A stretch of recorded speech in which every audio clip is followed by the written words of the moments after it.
It all started with a good deed.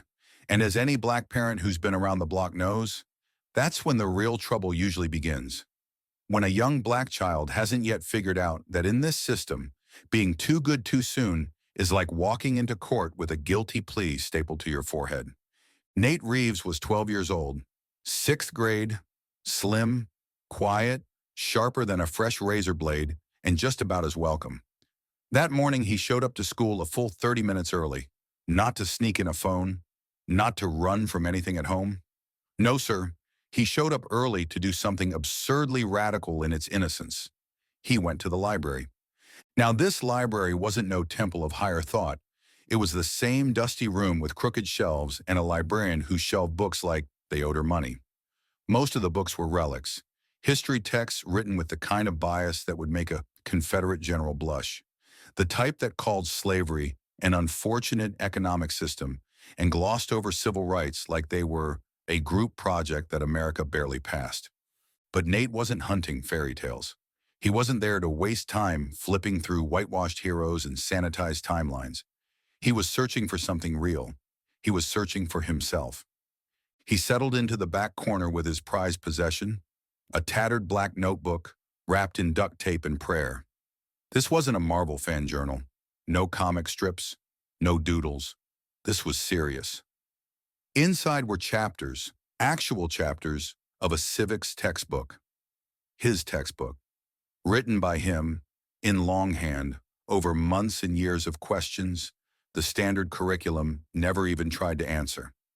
He cracked the spine to Chapter 4, Democracy and the Inconvenience of Truth, and started scribbling with the precision of a man twice his age and 3 times as tired. And then, just as he was finishing a paragraph about representation in post-Reconstruction governments, the bell rang. Mrs. Walton was already in class when he arrived. Her hair was frozen in that strange style only found in yearbooks from the 1980s, and her eyes had the wary edge of someone who spent decades assuming black kids were only good for 2 things: discipline and disappointment. She handed out the civics test like it was a subpoena, face pinched like the act of giving knowledge to students physically pained her. She didn't say Nate's name. She didn't have to. Her side eye did the work. For someone like Nate, a black kid, book smart and too quiet for comfort, tests weren't assessments. They were traps, little puzzles designed to see if you could survive a system built to mislabel you, then blame you for not fighting your way out of the box they stuffed you in.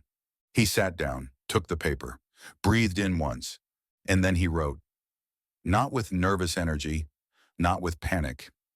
He moved like he'd been waiting for this, like this was just another chapter from his own book, which in a way it was.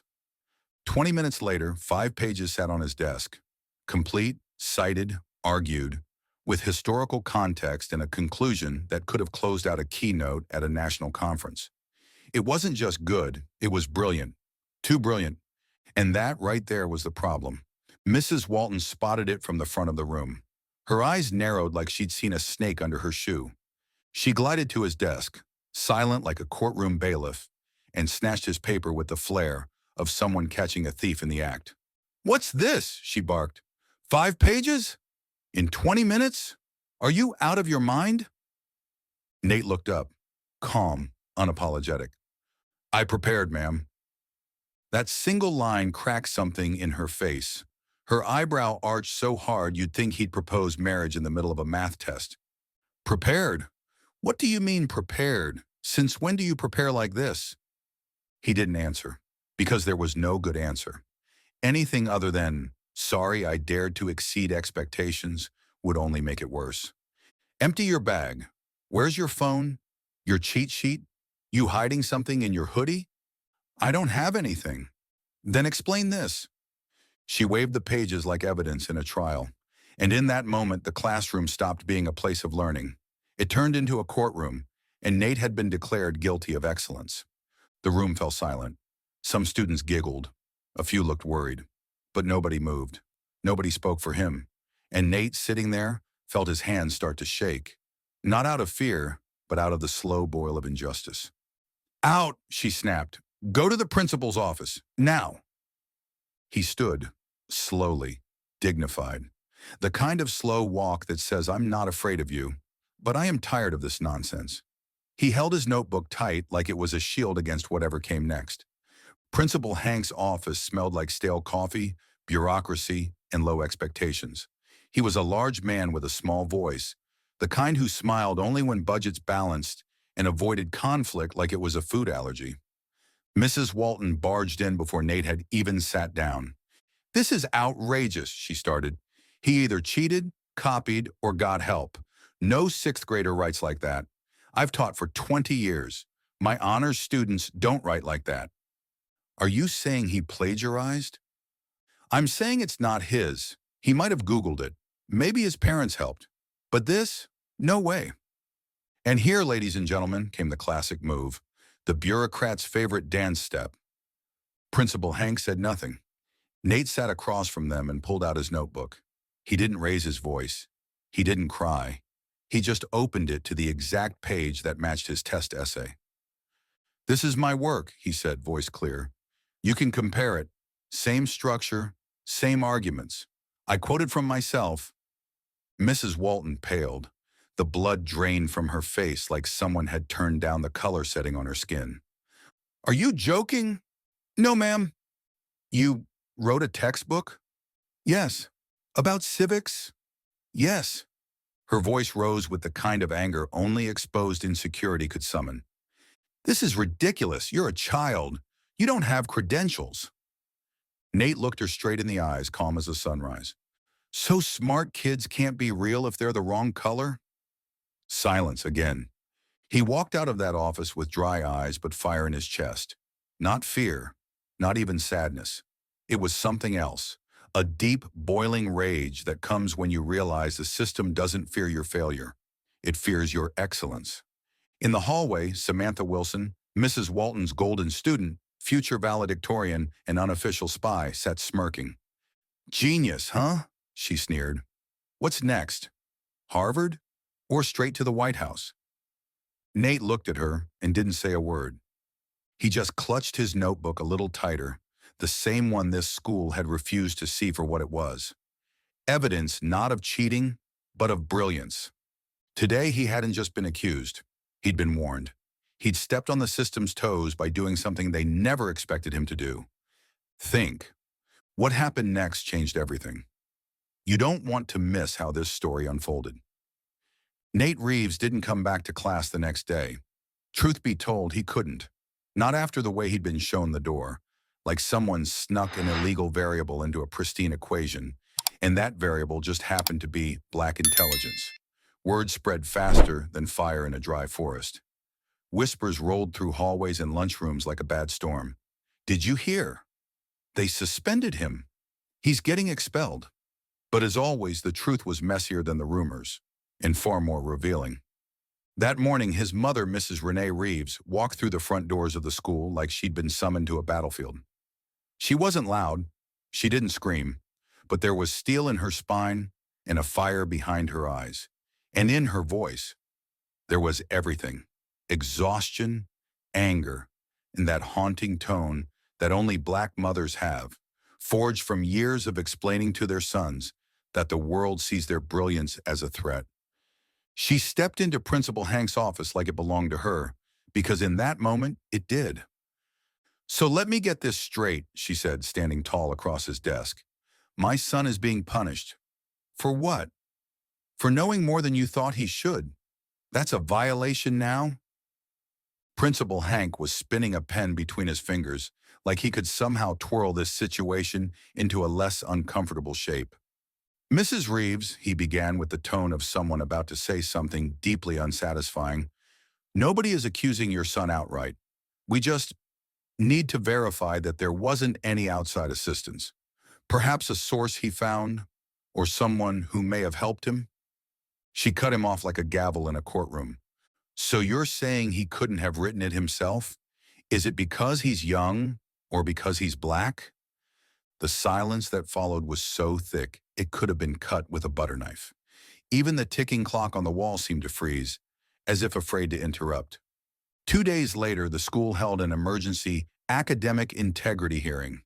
That's what they called it officially. What it really was? a trial, a full-on inquisition dressed up in educational jargon. The room where they usually held PTA meetings had been transformed into a tribunal. Rows of metal chairs, a banner above the whiteboard that read, "Learning is the road to success." Nate sat alone at a table in the front like a defendant, the truth balled up inside him like a second heart. To his left sat Mrs. Walton, arms folded tight, jaw clenched. The look on her face said it all. She wasn't here to listen. She was here to make sure this school stayed safe from anomalies like him. To her, Nate wasn't a student anymore. He was a challenge to her authority, a challenge to the comfort of a system where expectations were always low and easily met. Then came Mrs. Higgs, representative of the Department of Academic Honesty, a woman so rigid her glasses looked like they were measuring your moral temperature. "Mr. Reeves," she began, staring over the top of her clipboard, "is it true that you wrote the essay on the civics exam yourself?" Nate nodded, calm, dry-eyed, solid. "Yes, ma'am." "And is it also true that you have written an entire textbook?" Another nod. "Yes, ma'am." "Why?" The question hit the air like a brick tossed in a baptismal pool. He looked at her, not with fear, not with arrogance, but with the kind of clarity that makes grown folks uncomfortable. Because the books we're given don't tell the full story. They're outdated, one-sided. I wanted to learn more. On my own. A ripple of silence passed over the room, and then came the scoff. Soft, slick, and soaked in sarcasm. "Mrs. Walton." "Right. And in this textbook of yours, you properly sourced, cited, organized, included analysis? What's next? Footnotes and a foreword from Cornell West?" "I watched lectures online, read journal articles, news, historical records. There's a bibliography at the end." "Of course there is," she hissed. "Sixth grader with a peer-reviewed publication. How inspiring." And that's when it turned from absurd to cruel. They didn't want proof. They didn't want discussion. What they wanted was submission. They wanted a confession, an admission that a black boy stepping beyond the lines drawn for him must have had help, must have cheated, must have broken the unspoken contract that says, "Stay in your place." "Can we confirm?" Mrs. Higgs pressed on, adjusting her glasses like they were aiming for weak spots, "that no family member contributed to the work?" "My mom helped with some phrasing. She's a lawyer. But the writing, that's all mine." "So there was help?" "No," he shot back, steady and firm. "I don't steal knowledge. I earn it." Mrs. Walton's temper snapped like dry twine. "Enough! This is ridiculous. We don't even have curriculum that touches on half of what's in his paper. This level of writing is beyond the scope of any middle school student. He's lying." Principal Hank coughed, his favorite move when cornered. He leaned forward with the desperation of a man trying to solve a leak by plugging it with a smile. "Perhaps we should consider temporarily removing Mr. Reeves from social studies classes until the matter is fully resolved."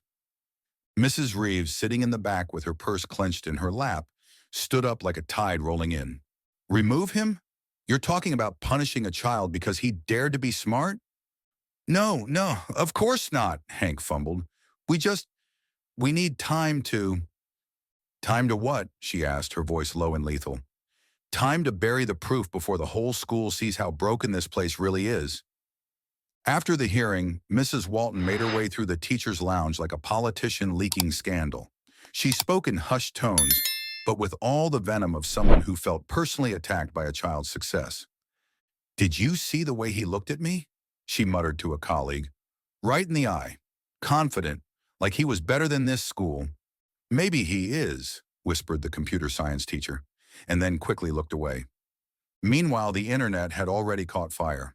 One of Nate's classmates had snapped photos of pages from his notebook and uploaded them to Reddit. The post exploded. "Sixth grader writes his own textbook. School tries to expel him for it." The comments were blazing. "So this is what scares the system, when a black kid thinks faster than it can box him in. If he dunked a basketball, they'd have handed him a trophy. But he writes a textbook, and they call security." At home, Nate sat at the kitchen table with his notebook open, fingers tracing the spine. Not for praise, not for revenge, just thinking. Thinking hard about what came next. In his eyes wasn't the look of a defeated kid. It was the quiet stare of someone who realized too early that this world doesn't just challenge your mind, it tests your spirit. His Aunt Carla, who'd seen the fire dim in too many young men before their light ever fully lit up, sat across from him. "Maybe I shouldn't have done it," he whispered. "Maybe it's better to just fit in." She looked at him, long and deep. "And die of high blood pressure at 40 from biting your tongue your whole life?" He cracked a dry smile, not joyful, just real. "All right then," he said, closing the notebook like a declaration. "Let's make it loud." This is it, the breaking point. Everything you've been waiting for is about to hit. Stay locked in to see how this young man flips the script on every single one of them. What happened on that Tuesday morning couldn't be called a standard school review. It wasn't a conference. It wasn't a check-in. It was a full-blown production, a performance. Only this one had no curtain, no props, and no script.